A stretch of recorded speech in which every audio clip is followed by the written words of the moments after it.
Welcome back to a brand new video. I'm Alex, I'm a PGA Golf professional. Now, the title of this video is, I bet this fixes your slice for good.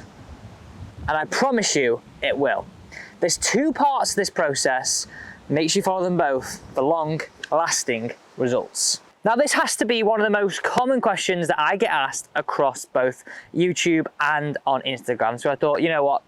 It's about time we really get it fixed. And I'd say most of us don't actually fix it for long because you don't follow this two-part process. Some of us just try and put a plaster over it. And it works for a bit, but doesn't last forever, whereas we want it to last forever.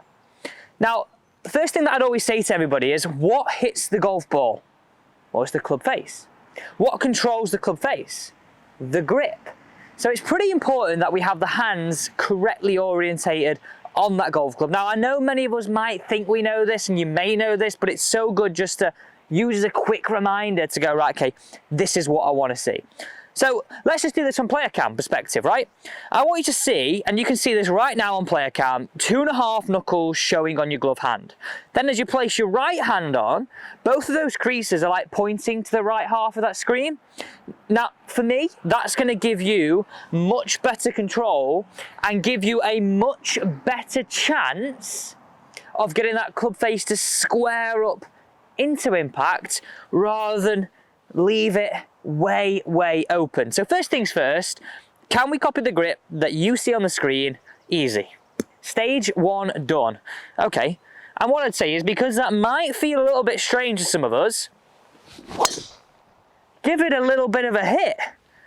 Get used to how the club feels in your hands. Let's move on to the second stage. Come on, stick with me here. So let me just share a little bit more information with you. Nice and simple. You can see on the screen here, how is a slice caused? Well, it's an out to in club path with an open face. A face that is open to your path and pointing to the right of target. We've got to flip that on its head. We've got to learn to swing a little bit more in to out with a closed face. We've gone through that first part. We've got the club in a better position in terms of controlling that club face with the grip. This is stage 2.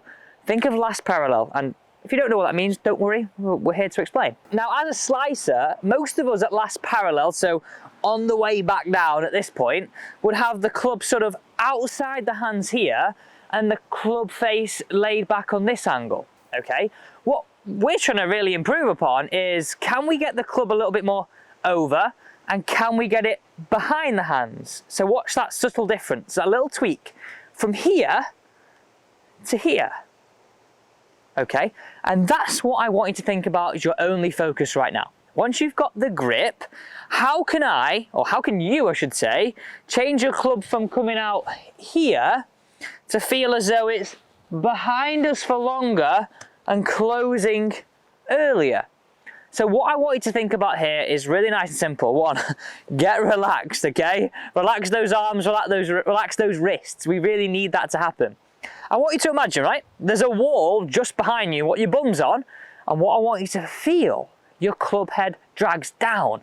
So you're going to make a motion that feels like this, okay, as opposed to one like this. If you're going to kick a ball, for example, and you wanted to curl it right to left, your foot will travel from behind you to in front of you. If you wanted to kick your ball and move it left to right, it would travel out and across. You're just trying to emulate the exact same thing, but now your club head is your foot. So really nice and simple. Can I get that exaggerated feeling of getting the club face to close and at last parallel be here, not here, here, not here. And that's all I want you to think about. Really exaggerate it. And one important point. When you're down the driving range, I would rather you swing slower, but get this motion right, and then slowly increase the speed. Relax, get that feeling. Oh, high draw. Yes, please. So much more distance, so many more fairways, and way more enjoyable. Thank you so much for watching today's video. If you did enjoy it, please don't forget to subscribe, and also it helps me, it helps this channel, so please do hit that thumbs up button too. Thank you.